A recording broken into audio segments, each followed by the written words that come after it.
Hey everyone, welcome to judiciary plus. हम run कर रहे हैं Haryana urban control of rent and eviction act की सीरीज़, जिसका ऑलरेडी हमने 2 लेक्चर अपलोड कर दिया है जो आपको प्लेलिस्ट में मिल जाएगी और मैं उसकी लिंक डिस्क्रिप्शन बॉक्स में भी डाल दूंगी। तो अगर आपने अब तक वो वीडियोस नहीं देखे हैं तो इस वीडियो को स्टार्ट करने से पहले वो दोनों वीडियोस देखें एंड देन इस वीडियो को स्टार्ट करें। वीडियो को स्टार्ट करने से पहले मैं आपके बस कुछ सेकेंड्स लूँगी। तो हम अपने चैनल पे रन कर रहे हैं हरियाणा जुडिशरी की माइनर एक्ट की सीरीज़। हम सारे एक्ट कवर करने वाले हैं इस माइनर एक्ट की सीरीज़ में, जो कि आपके पास अवेलेबल होगा फ्री ऑफ कॉस्ट। हम अपने यूट्यूब चैनल पे ही ये सीरीज़ लेकर आने वाले हैं और सारा आपको एग्ज़ाम से पहले कंप्लीट करके देंगे हम। इसके साथ साथ हम अपना मॉक टेस्ट सीरीज़ भी रन कर रहे हैं, जिसकी डिटेल्स आपको टेलीग्राम ग्रुप पे मिल जाएगी। हमारी टेलीग्राम ग्रुप की लिंक जो है मैंने डिस्क्रिप्शन बॉक्स में डाल दी है, तो आप जाके चेक कर लीजिए एंड ज़रूर ज्वाइन कीजिएगा, क्योंकि ये एक मिनिमल कॉस्ट में आपके लिए प्रोवाइड किया जा रहा है। तो बिल्कुल ज्वाइन कीजिएगा ताकि आप एवेल्युएट कर सकें कि आपकी तैयारी कैसी है और आपको किस सब्जेक्ट में ज़्यादा फोकस करना है, किस सब्जेक्ट में कम फोकस करना है। ये जानने के लिए हमें मॉक टेस्ट में बैठना बहुत ही ज़रूरी होता है। तो चलिए विदाउट वेस्टिंग फर्दर टाइम हम आते हैं अपने एक्ट के पास। तो हमारा आज का जो पहला सेक्शन है वो है सेक्शन नंबर 8। ठीक है, तो सेक्शन नंबर 8 हमें बता रहा है increase of rent on account of payment of rates etc of local authority. यानी कि किन कुछ केसेस में जो है ना रेंट इंक्रीज भी हो जा सकता है। कब जो है, जब पेमेंट करा जा रहा है किसी लोकल अथॉरिटी को। ठीक है, तो अब देखते हैं सेक्शन में हमें क्या प्रोवाइड किया गया है। तो फर्स्ट क्लॉज इसका बता रहा है, notwithstanding anything contained in any other provision of the act, a landlord shall be entitled to increase the rent of a building or rented land if after the commencement of the tenancy a fresh rate cess or tax is levied in respect of the building or rented land by any local authority, or if there is an increase in the amount of such a rate, cess or tax being levied at the commencement of this act। यानी कि इसमें बोला जा रहा है कि किसी इस एक्ट के अदर प्रोविज़न में चाहे कुछ भी दे रखा हो, लैंडलॉर्ड जो है ना वो क्या कर सकता है, वो इंक्रीज कर सकता है रेंट किसी बिल्डिंग का या रेंटेड लैंड का। किसका बिल्डिंग का या रेंटेड लैंड का। अगर कमेंसमेंट के टाइम में जब टेनेंसी जो है कमेंस हुई थी उस वक्त कोई फ्रेश रेट लग गया किसी सेस का या टैक्स का। ठीक है, यानी कि कोई रिवाइज रेट लग गया कोई टैक्स का या कोई सेस का लेवी हो गया उस बिल्डिंग पे या रेंटेड लैंड पे किसी लोकल अथॉरिटी के द्वारा, और कोई इंक्रीज हो गया हो अमाउंट में कोई रेट का या सेस का या टैक्स का जो कि लेवी हुआ है जब ये एक्ट कमेंस हुआ है तब।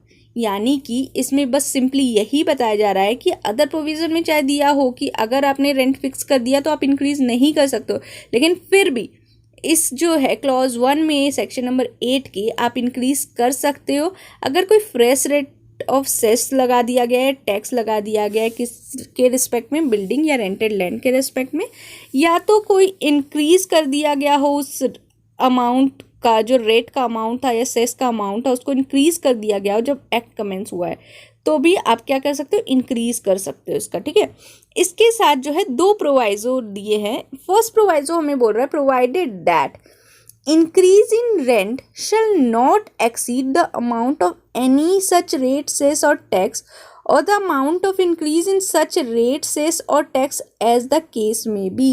यानी कि यहाँ बताया जा रहा है ये जो इंक्रीज होगा ना रेट वैसे रेंट का, ठीक है, तो वो जो रेट इंक्रीज होगा वो उस रेट से ज़्यादा नहीं होना चाहिए जितना बढ़ा है।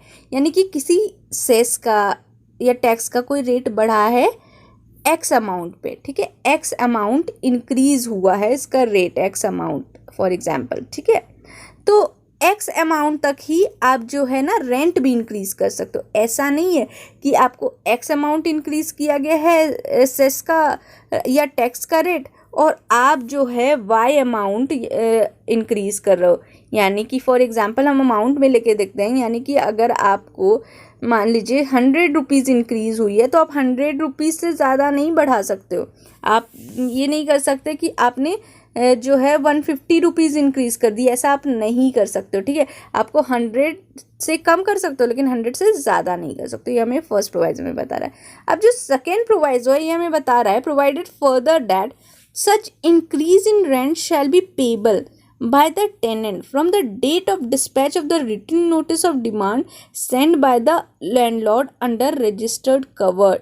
यानी कि यहाँ क्या बोल रहा है, ये जो इंक्रीज होगा ना रेंट किसी सेस या टैक्स के इंक्रीज होने की वजह से, वो कैसे पेबल होगा, वो कौन करेगा पेबल, तो वो टेनेंट के द्वारा पेबल होगा उस डेट से जिस दिन डिस्पैच हुआ है वैसा रिटन नोटिस ऑफ डिमांड जो कि लैंडलॉर्ड ने भेजा है अंडर रजिस्टर्ड कवर। यानी कि जब लैंडलॉर्ड जो है रजिस्टर्ड कवर के अंदर टेनेंट को ये भेजेगा, इन्फॉर्मेशन देगा, रिटन में नोटिस देगा कि आपका जो है ना सेस या टैक्स या रेट जो है इंक्रीज हो गया है, तभी जो है इंक्रीज किया जा सकता है रेंट, अदरवाइज नहीं किया जा सकता। रिटन नोटिस जो इम्पोर्टेंट है ये आ सकता है, ठीक है।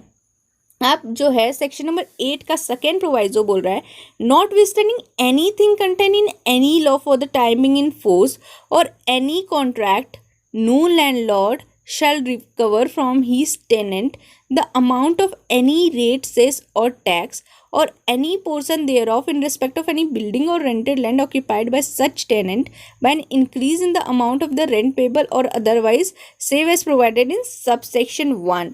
यानी कि इसमें बताया जा रहा है कि कुछ भी दिया हो किसी भी लॉ के अंदर जो कि फोर्स है इस वक्त में, या किसी कॉन्ट्रैक्ट में, किसी लॉ के अंदर या किसी कॉन्ट्रैक्ट में, ठीक है, कुछ भी दिया हो, नो मैटर क्या लिया है, कोई भी लैंडलॉर्ड जो है ना वो रिकवर नहीं कर सकता अपने टेनेंट से कोई अमाउंट जो है किसका, सेस का, टैक्स का, या किसी पोर्शन उस सेस का या टैक्स का किसी बिल्डिंग के रिस्पेक्ट में या रेंटेड लैंड के रिस्पेक्ट में जो कि वो टेनेंट ने ऑक्यूपाई किया है by an increase in amount of the rent payable, ठीक है। यानी कि सबसेक्शन 1 में जो अमाउंट दे रखा है ना कि आप इंक्रीज करोगे, जब रेंट या सेस इंक्रीज हो जाएगा तो उतने अमाउंट तक आप रेंट इंक्रीज कर सकते हो, तो आप जो है जो लैंडलॉर्ड हो वो आप उतना ही इंक्रीज कर सकते हो, उसके अलावा आप कोई भी रेंट जो है इंक्रीज नहीं कर सकते हो, ठीक है। इसमें यही बताया गया है कि इसके अलावा कोई रेंट इंक्रीज नहीं किया सकता है अदर देन दिस, ठीक है। अब जो है सेक्शन नंबर 9 पे आते हैं। अब जो सेक्शन 9 है ये हमें बता रहा है landlord to provide certain amenities, यानी कि लैंडलॉर्ड जो है ना वो सर्टेन एमिनिटीज़ प्रोवाइड करेगा। तो इसका क्लॉज 1 हमें बता रहा है, if the amenities of electricity, sewages or tap water supply have been made available in any locality by the state government or a local authority, the tenant of the building or rented land of such locality shall be entitled to the enjoyment thereof subject to the provision herein contained। यानी कि अगर कोई amenity जैसे कि electric हो गया, sewage हो गया, टैप वाटर सप्लाई हो गया, ये सारी चीज़ ना अवेलेबल की गई है किसी लोकेलिटी में स्टेट गवर्नमेंट के द्वारा या लोकल अथॉरिटी के द्वारा, तो जो टेनेंट होगा ना उस बिल्डिंग का या रेंटेड लैंड का वैसे लोकेलिटी में वो इंटाइटल होगा कि वो एंजॉय करे ये सारी एमिनिटीज़ जो भी स्टेट गवर्नमेंट ने या लोकल अथॉरिटी ने प्रोवाइड किया लैंडलॉर्ड को, वो सारी चीज़ें जो है टेनेंट भी एंजॉय कर सकता है, सब्जेक्ट टू प्रोविजंस है। लेकिन अगर कोई प्रोविज़न दिया है उससे सब्जेक्टेड होके ही वो यूज़ करेगा, यानी कि लिमिटेशन के साथ वो यूज़ कर सकता है, लेकिन वो यूज़ करेगा, उसके पास फुल राइट है कि वो सारी एंजॉयमेंट ले सकता है, वो इलेक्ट्रिसिटी, टैप वाटर, ये सेवरेजेस जो भी है चीज़ें हैं, ठीक है। अब जो है इसका सेकेंड क्लॉज जो है ये बता रहा है, if the landlord at the written request of the tenant fails to agree in writing to provide all or any of the amenities within a period of 30 days or fails to provide the same within a period of 90 days of such request, the tenant may apply to the controller for that purpose. The controller may on such application by the tenant and after such inquiry as may deem fit permit the tenant to have such amenity at the cost of the landlord on such condition as he may deem proper. The tenant shall be entitled to deduct the expenses incurred by him in providing the amenities from the rent payable to the landlord till the full amount is realized।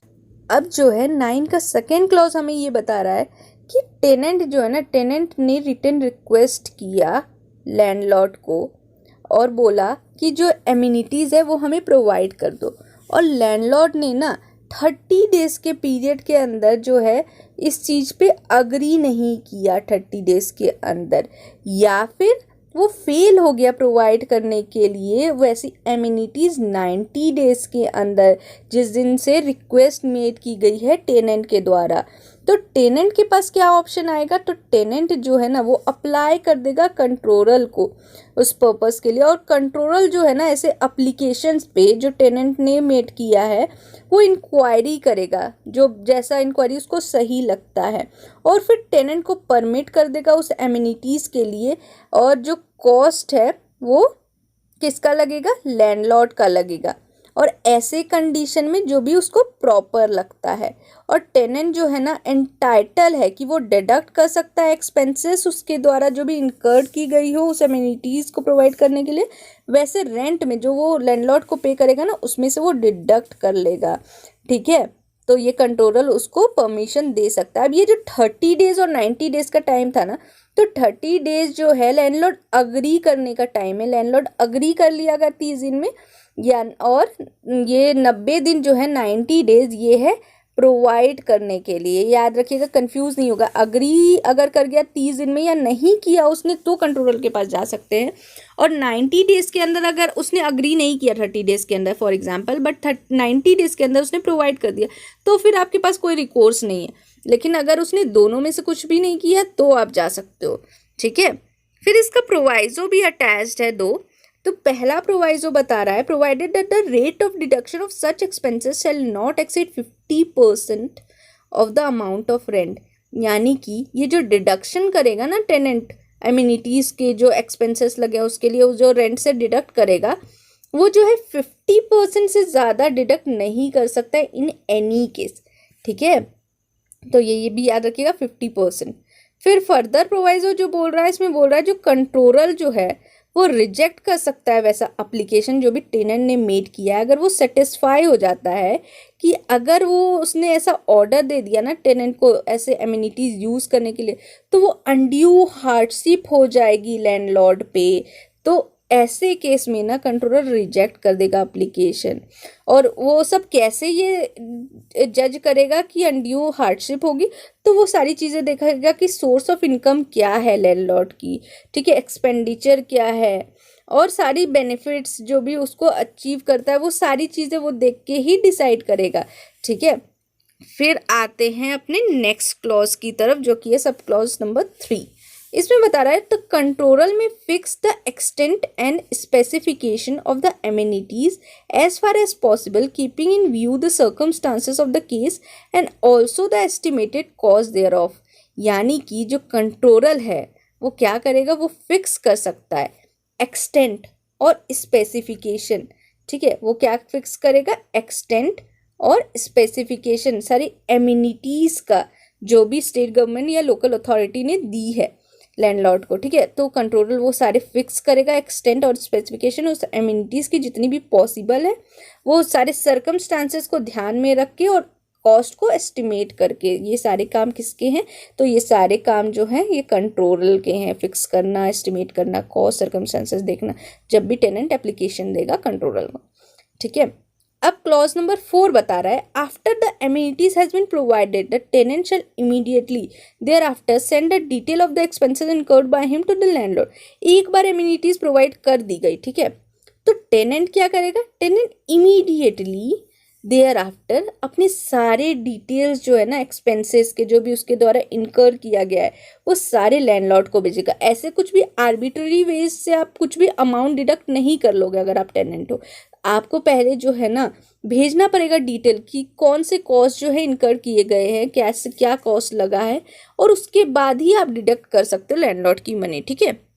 Next clause जो है clause number 5 ये है, ये बता रहा है in case of dispute as regard to the quantum of amount spend for providing the amenities the same shall be decided by the controller after inquiry on the application made to him.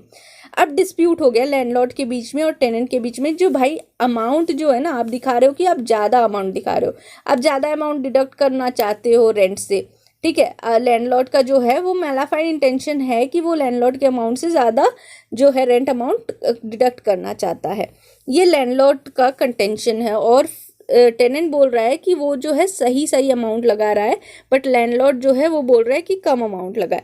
तो जब dispute हो जाएगा ना दोनों के बीच में, तो फिर डिसाइडिंग अथॉरिटी कौन होगी? डिसाइडिंग अथॉरिटी जो है हमारी वो कंट्रोलर ही होगी। ठीक है, डिसाइडिंग अथॉरिटी कौन होगी? कंट्रोलर होगी। और वो कैसे डिसाइड करेगा? इंक्वायरी के बाद। एप्लीकेशन जब भी उसको मिलेगी तो इंक्वायरी करेगा, फिर डिसाइड करेगा। ये हो गया हमारा क्लॉज नंबर 5। अब क्लॉज नंबर 6 बोल रहा है the landlord shall be entitled to enhance the rent of the building or rented land to the extent of 8% per annum of the amount spent for providing such amenities from the date of amenities is provided. अब landlord जो है ना वो entitled है कि वो enhance rent लगा सकता है बिल्डिंग पे या रेंटेड लैंड पे, उस एक्सटेंट तक 8% पर एनम तक ही लगा सकता है। ठीक है, उस एमिनिटीज प्रोवाइड करने के लिए जिस दिन से एमिनिटी प्रोवाइड की गई है। यानी कि लैंडलॉर्ड जो है वो कितना अमाउंट जो है इंक्रीज कर सकता है? तो वो जो है वो इनहेंस कर सकता है 8% पर एनम। ठीक है, जितना भी अमाउंट स्पेंड किया गया है उस एमिनिटीज पे, उसका 8% पर एनम जो है वो इनहेंस कर सकता है रेंट में। इसका जो प्रोवाइजो है ये बता रहा है provided that where the tenant has initially incurred the expenses for providing such amenities, the enhancement of rent shall not be allowed till the amount spent by the tenant has been realized। यानी कि जहाँ tenant ने initially जो है incurred किया है expenses उस amenities को प्रोवाइड करने में, टेनेंट ने ही इनकर्ड किया है एक्सपेंसेस, तो जो रेंट का एनहेंसमेंट है ना वो अलाउड नहीं होगा जब तक जो भी अमाउंट जो ना टेनेंट ने पे किया है, जो भी अमाउंट टेनेंट ने दिया है उस एमिनिटीज़ को प्रोवाइड करने के लिए, तो वो जब तक रियलाइज़ ना हो जाए, जब तक लैंडलॉर्ड उसको प्रोवाइड ना कर दे, या तो जब टेनेंट जो है अपने रेंट से उसको डिडक्ट ना कर ले, तब तक वो जो है इनहेंस नहीं कर सकता है रेंट। ये हो गया हमारा सेक्शन नंबर 9 और ये एक बहुत इंपॉर्टेंट सेक्शन था, तो अच्छे से देखिएगा। अब नेक्स्ट सेक्शन जो है ये हमें बता रहा है section number 10, landlord not to interfere with amenities. अब लैंडलॉर्ड के पास राइट नहीं है कि वो इंटरफेयर करे एमिनिटीज़ से। ठीक है, लैंडलॉर्ड एमिनिटीज से इंटरफेयर नहीं कर सकता, ये हमें सेक्शन नंबर 10 में बता रहा है। फर्स्ट क्लॉज है इसका, no landlord shall without just and sufficient cause cut off or withhold any of the amenities enjoyed by the tenant. अब जो लैंडलॉर्ड है ना उसके पास कोई राइट नहीं है कि वो बिना सफिशिएंट कॉज के, बिना जस्ट कॉज के वो कट ऑफ कर सकता है या विदड्रॉ कर सकता है, विद होल्ड कर सकता है कोई भी अम्यूनिटीज जो कि टेनेंट एंजॉय कर रहा है। यानी कि बिना किसी रीज़न से, आप इलेक्ट्रिसिटी आपने कट कर लिया, आप लैंडलॉर्ड हो, आप बोल रहे हो मैं लैंडलॉर्ड हूँ, मैं कुछ भी कर सकता हूँ, मैंने कभी भी इलेक्ट्रिसिटी में कट कर सकता हूँ क्योंकि मैं तो ओनर हूँ इस बिल्डिंग का, इस रेंटेड प्लेस का। तो ऐसा आप नहीं कर सकते, without justifiable cause, without sufficient cause आप ऐसा नहीं कर सकते हो। सेकेंड क्लॉज हमें बता रहा है a tenant in occupation of a building or rented land में if the landlord has contravened the provision of this section make an application to the controller complaining about such contravention। अब ये sub section हमें बता रहा है अगर landlord ने ना कंट्रावीन किया है कोई प्रोविज़न इस सेक्शन के अंदर, तो वो क्या करेगा? टेनेंट क्या करेगा? जो ऑक्यूपेशन में है वैसे बिल्डिंग की या रेंटेड लैंड के, वो एप्लीकेशन जो है कंट्रोलर को मेड कर देगा और वो कंप्लेन करेगा उस कॉन्ट्रावेंशन के बारे में जो कि लैंडलॉर्ड ने कंट्रावीन किया है। किसको कंप्लेन करेगा? कंट्रोलर को कंप्लेन करेगा। ठीक है, यानी कि यहाँ जो हेड अथॉरिटी है वो कंट्रोलर है।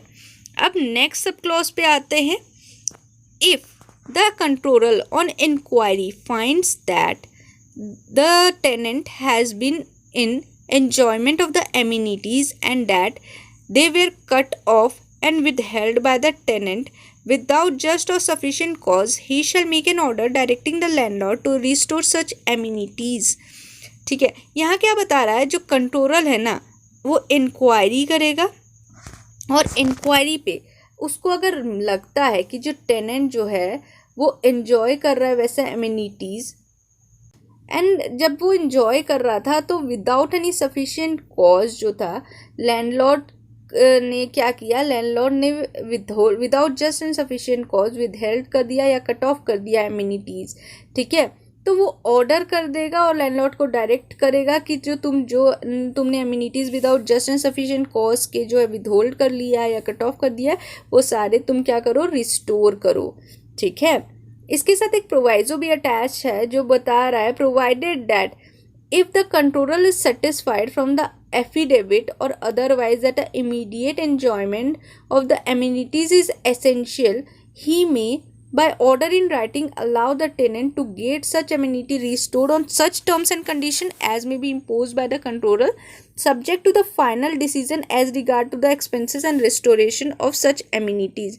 यानी कि प्रोवाइजो बोल रहा है कि अगर कंट्रोलर जो है ना वो सेटिस्फाई हो जा रहा है एफिडेविट के द्वारा, यानी कि टेनेंट ने एफिडेविट सबमिट किया या अदरवाइज वो सेटिस्फाई हो रहा है कि इमीडिएट इंजॉयमेंट जो है ज़रूरी है उस एमिनिटीज़ का, ठीक है, तो वो क्या करेगा, राइटिंग में ऑर्डर देगा, अलाउ कर देगा उस टेनेंट को कि जाके रिस्टोर कर लो तुम वैसे एमिनिटीज़, वैसे टर्म्स एंड कंडीशन पे जो भी इम्पोज किया जाएगा कंट्रोलर के द्वारा। और वो जो डिसीजन है वो फाइनल डिसीजन होगा किसके रिगार्ड में, एक्सपेंसेस के रिगार्ड में। जो रिस्टोरेशन में जो एक्सपेंसेस लगा कि वो कौन बियर करेगा, वो जो है कंट्रोलर बताएगा, कंट्रोलर का फाइनल डिसीजन होगा। यानी कि अब एसेंशियल एमिनिटीज़ क्या हो सकती है, यानी कि इलेक्ट्रिसिटी, ये एसेंशियल है ना, इलेक्ट्रिसिटी के बिना आप नहीं रह सकते। अब लैंडलॉर्ड ने इलेक्ट्रिसिटी कट कर दिया विदाउट सफिशिएंट कॉज, तो फिर क्या होगा, तो ज़रूरी है कि इमीडिएट रिलीफ चाहिए टेनेंट को, तो फिर ये ऑर्डर जो है प्रोवाइजो क्लॉज में आ जाएगा, प्रोवाइजो क्लॉज में फॉल होगा।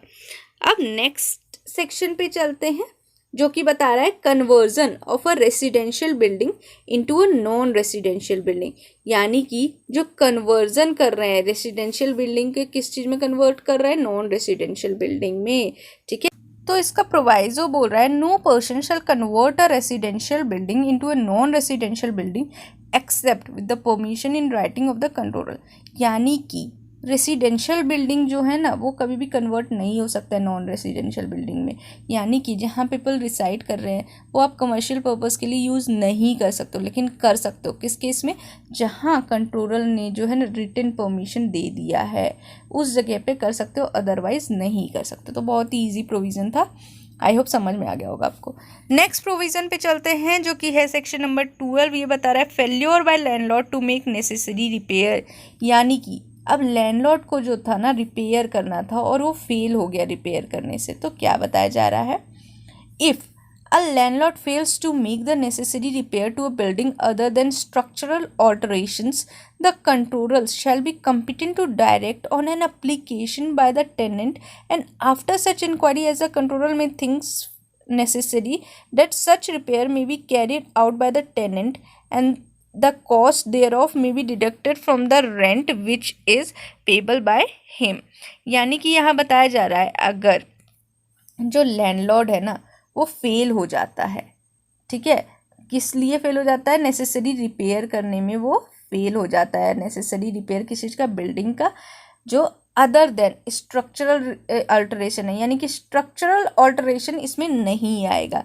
अदर देन जो स्ट्रक्चरल अल्टरेशन है उसका रिपेयर करने में जो है वो लैंडलॉर्ड फेल हो जाता है और कंट्रोलर को ना रिक्वेस्ट की गई है टेनेंट के द्वारा एप्लीकेशन मेड करके, तो कंट्रोलर क्या करेगा, इंक्वायरी करेगा जो भी उसको सही लगता है और वैसा रिपेयर जो है वो बोल देगा कि टेनेंट कैरी आउट कर ले खुद से, अगर वो ज़रूरी उसको लगता है कंट्रोलर को इंक्वायरी के बाद, और जो कॉस्ट है वो उसके रेंट से डिडक्ट कर लेगा। वो जो भी लैंडलॉर्ड को वो मंथली पेमेंट करता है या जो भी उनका अग्रीमेंट है उस हिसाब से जो भी वो पेमेंट करता है तो वो डिडक्ट कर लेगा। यानी कि स्ट्रक्चरल ऑल्टरेशन इसका एक्सेप्शन है, याद रखिएगा। स्ट्रक्चरल ऑल्टरेशन जो है हमारे सेक्शन 12 में कवर नहीं हो रहा है। अदर देन स्ट्रक्चरल जो है ऑल्टरेशन के बारे में बताया जा रहा है जो नेसेसरी है और लैंडलॉर्ड ने नहीं किया, टेनेंट ने एप्लीकेशन मेड किया है कंट्रोलर को, कंट्रोलर इंक्वायरी करेगा और बोल देगा टेनेंट को कि अगर लैंडलॉर्ड नहीं करता तो आप खुद से कर लो और जो भी कॉस्ट है वो उनके रेंट से आप डिडक्ट कर लो।